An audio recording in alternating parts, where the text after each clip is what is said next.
হচ্ছে আর রুকু ফি কুল্লি রাকাত, প্রত্যেক রাকাতে রুকু দেওয়া, এই রুকু করা। আল্লাহ পাক রুকুর কথা কোরআনে কারীমে বর্ণনা করেছেন। সূরা হজর আয়াত নম্বর ৭৭ বলছেন, ইয়া আইয়ুহাল্লাযীনা আমানু রুকাউ ওয়াসজুদু, হে মুমিন সকল তোমরা রুকু করো আর সিজদা করো। কোরআনে যখন উল্লেখ করা হয়েছে তাহলে নামাজের ভিতরে রুকু করা কি রুকুন ফরজ, আর রুকু নামাজের বাইরে কোথাও নেই। সিজদা তো সিজদা শুকুর আছে, তাই না, সিজদা তেলাওয়াত আছে, কিন্তু রুকু আছে কি কোথাও? নামাজ ছাড়া কোথাও রুকু নেই। ওয়াকাদ সাবাতা রুকু বিআমরি রাসূল সাল্লাল্লাহু আলাইহি ওয়াসাল্লাম, আর রুকু করা নামাজের ভিতরে রাসূলুল্লাহ সাল্লাল্লাহু আলাইহি ওয়াসাল্লাম প্রমাণিত। বুখারী মুসলিমের হাদিস রয়েছে আবু হুরায়রা রাদিয়াল্লাহু তাআলা থেকে।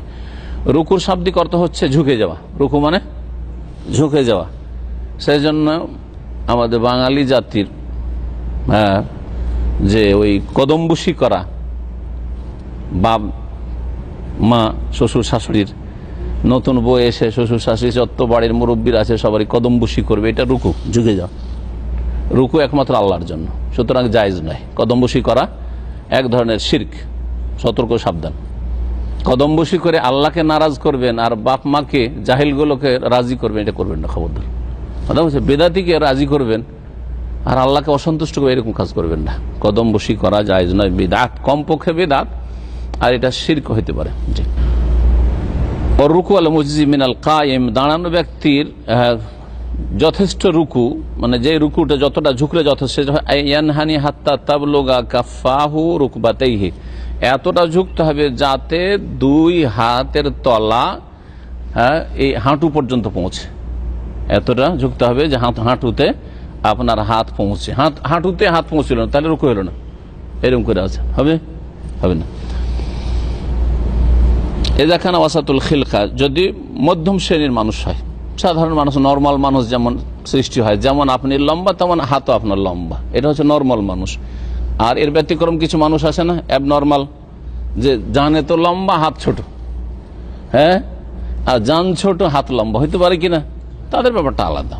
হতে পারে যে হাত পৌঁছিছে না, হাতই বেশি লম্বা হইতে পারে।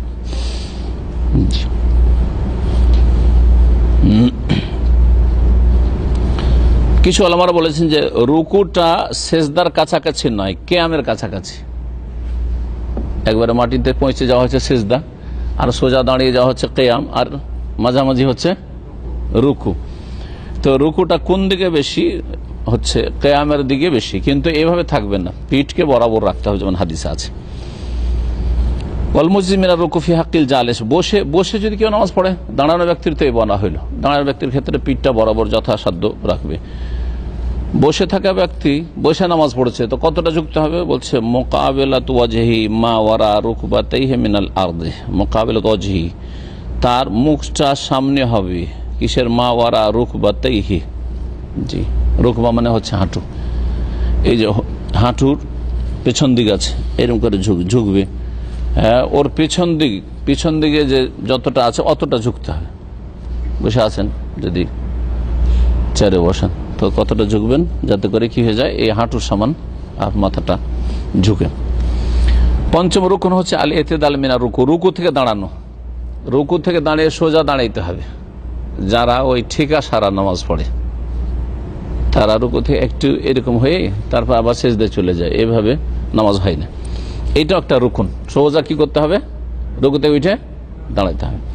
ওয়াকিফান কাহালিহি কাবলাহু, যেমন রুকুর আগে সোজা দাঁড়িয়েছিলেন এরকম, ঝুঁকে থাকলে হবে না। কারণ আবু মাসউদ বদরি রাদিয়াল্লাহু তাআলা থেকে হাদিস রয়েছে, নবী সাল্লাল্লাহু আলাইহি ওয়াসাল্লাম বলেছেন, লা তুজি সালাতুন, ওই নামাজ যথেষ্ট হবে না, লা ইয়াকিমু ফিহা রাজুলু সুলবাহু ফির রুকু ওয়াস সুজুদ, রুকু সিজদাতে যদি মানুষ নিজের পিঠকে সোজা না উঠায়, রুকুতে উঠলেন, একটু উঠলেন, উঠার পরে আবার ধাই করে সিজদা, সিজদা থেকে সামান্য একটু উঠলেন, সোজা বসলেন না, সোজা বসতে হবে, সোজা বসতে হবে একবার এইরকম, যেমন বসে থাকে মানুষ, যেমন আত্মাহাতে বসেন ওরকম বসতে হবে। একটু উঠলেন আর তারপরে সিজদার উপরে সিজদা ঠেকে দিলেন, এইরকম নামাজ হবে না। সাধারণত ভারত, বাংলাদেশ, পাকিস্তানে যে হানাফি মসজিদে তারাবি হয়, এই নামাজ হয় না, এই নামাজ হয় না। কতগুলি যে ফরজ ছুটে যায় এরকম আল্লাহ জানে, পিঠ সোজা করে না। রাহুল খামসা, হাদিস 5টি, মুসনাদ আহমদ, আবু দাউদ, নাসাই, তিরমিজি, ইবনে মাজাতে আছে। আবু হুরায়রা রাদিয়াল্লাহু তাআলা বর্ণিত হাদিস, সুম্মা ইরফা হাত্তা তা'তাদিলা কায়মান, অতঃপর তুমি রুকু থেকে মাথা উঠিয়ে সোজা দাঁড়াও। বুখারী মুসলিম হাদিস রয়েছে, সোজা দাঁড়াইতে হবে। এইরকম সিজদা থেকে মাথা উঠিয়ে সোজা বসতে হবে।